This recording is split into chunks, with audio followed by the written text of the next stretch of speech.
Bentornati su Coltivazione a presa diretta. Ecco, questo è il secondo episodio della seconda stagione, quindi abbiamo inaugurato nel video precedente, però non mi sono fatto vedere, ecco così, in prima persona, perché non sto molto bene, c'è un'influenza qui che gira da noi e sta un po' disturbando, diciamo, un bel po' di persone, no? Un bel po'. Oh, spero di riuscire a fare questo video perché ci sono diversi aggiornamenti. Intanto, perché siamo alla seconda stagione di coltivazione a presa diretta? Perché direi che siamo in una fase di transizione, quindi passiamo dall'inverno alla primavera. Già da qualche giorno ci sono stati cambiamenti di temperature notevoli. Sicuramente, come vedrete alle mie spalle, la nostra coltivazione di pomodoro si presenta abbastanza stressata perché porta ancora le ferite, se vogliamo, dell'inverno, mentre nel frattempo arriva la primavera, si fa sentire giorno dopo giorno, quindi ci sono molti sbalzi climatici di temperature e umidità che, come sapete, al pomodoro, ma a qualsiasi coltivazione, disturbano parecchio.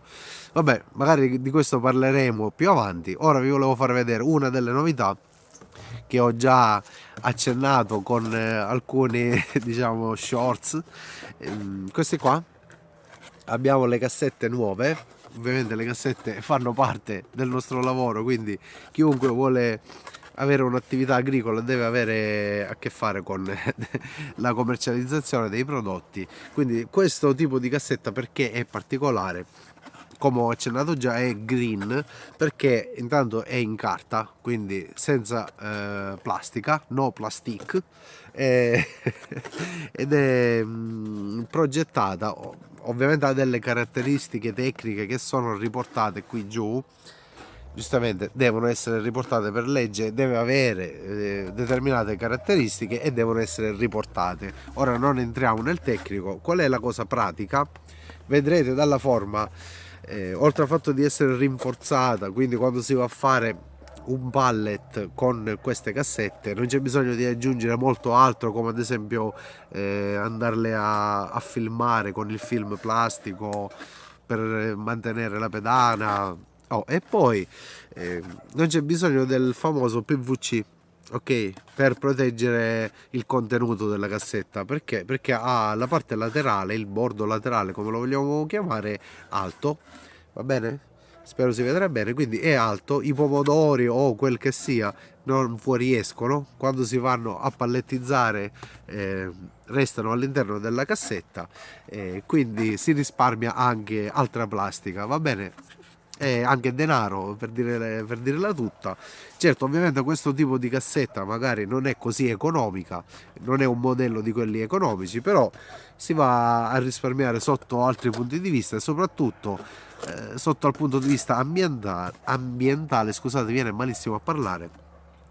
La sinusite mi disturba parecchio e questa è una cosa che dovremmo un po' diciamo valutare tutti, ma che viene richiesta sempre più dal cliente finale. Quindi quando voi andate a comprare degli ortaggi, andate a vedere chiedete proprio di ecco, le confezioni, ecco, andate a vedere anche il confezionamento, chiedete dei confezionamenti sempre più green, perché tutto il resto poi è spazzatura praticamente. La cassetta deve svolgere soltanto la funzione di fare arrivare a noi gli ortaggi bene e basta. Tutto quello in più viene buttato in spazzatura, inquinamento e via discorrendo.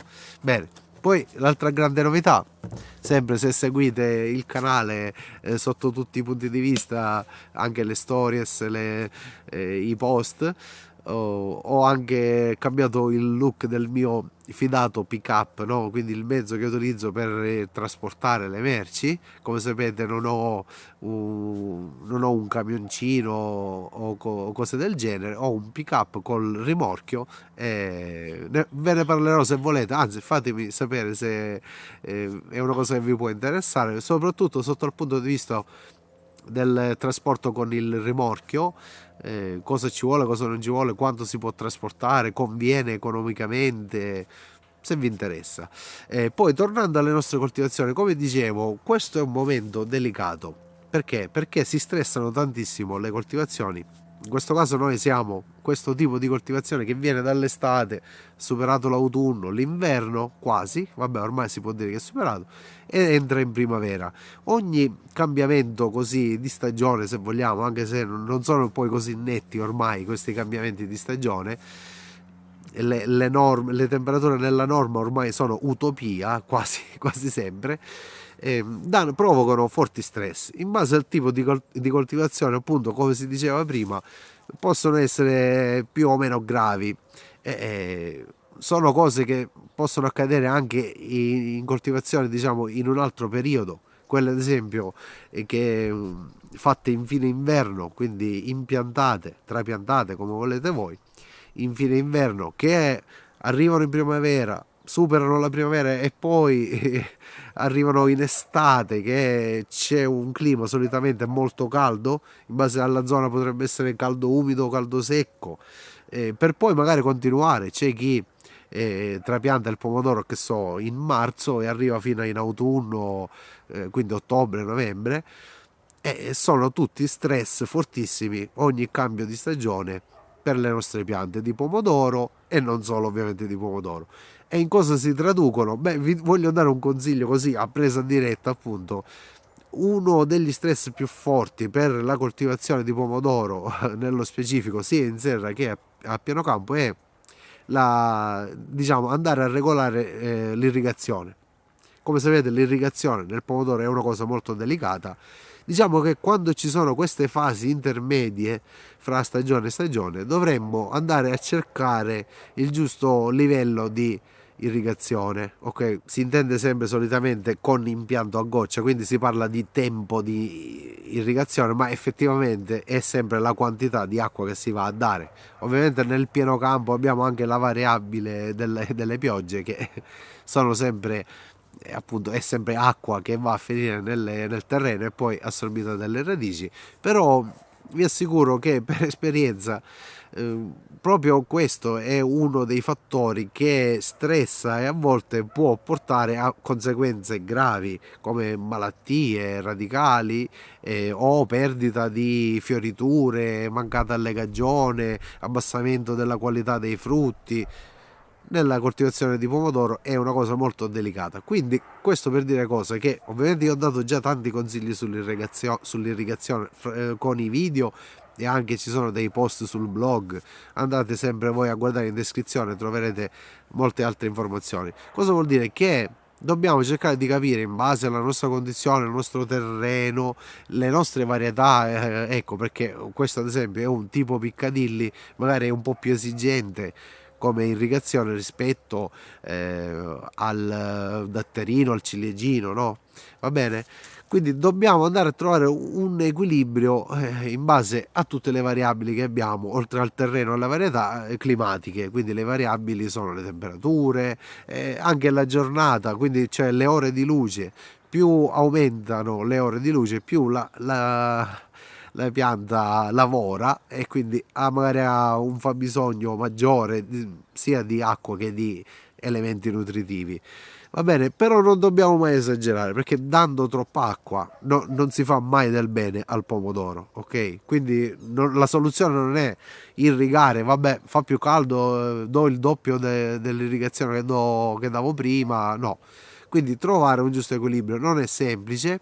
Settimana dopo settimana bisogna aggiustare. A volte si parla di 10 minuti, un quarto d'ora di irrigazione in più o in meno, che possono dare grande differenza. Va bene?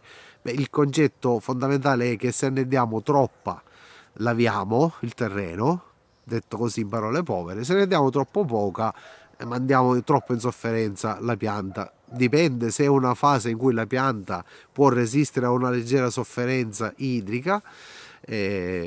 Quindi tutte queste cosine, che sicuramente io non ho la risposta per tutti universale, mi dispiace, perché se no la darei sicuramente, non c'è. In molti si lamentano: ma dici quanta acqua di preciso dobbiamo dare a pianta, quanti litri o centilitri. Mi dispiace, non è perché non lo voglio dire, perché voglio mantenere i segreti per me, ma è perché non c'è questa risposta. Bisogna con l'esperienza anche un po' andare a capire quando stiamo facendo bene e quando stiamo facendo meno bene a livello di irrigazione, ma non è solo l'irrigazione nella coltivazione. Come dicevo prima, la pianta presenta anche forti ferite. Questa è una scottatura da freddo di un pericolo gelate di non molto tempo fa.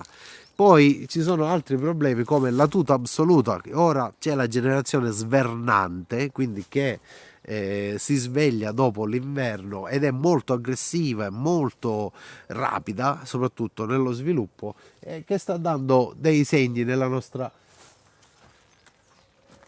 coltivazione, dà dei segni, va bene?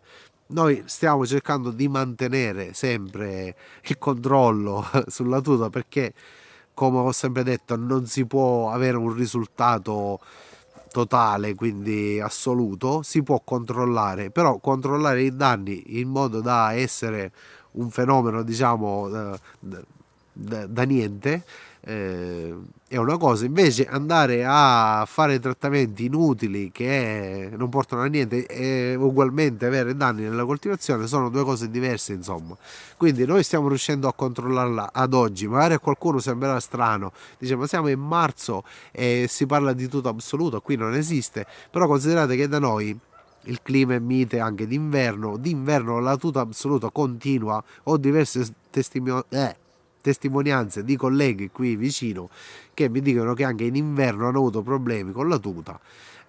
Quindi noi ci stiamo riuscendo con un trattamento a settimana. Sempre la chiave è il Sinapis, l'olio vegetale che utilizziamo noi, alternando una settimana l'olio di Neem in aggiunta e un'altra settimana il Bacillus o altre cose sempre bio. Noi facciamo trattamenti bio, va bene. Non vi resta che continuare a seguire il canale per gli aggiornamenti, se siete nuovi ovviamente iscrivetevi, e quindi per seguire queste avventure che possono essere molto interessanti e istruttive per tanti appassionati e anche professionisti del settore. Va bene, vi saluto, grazie, scusate ancora il mio stato di salute.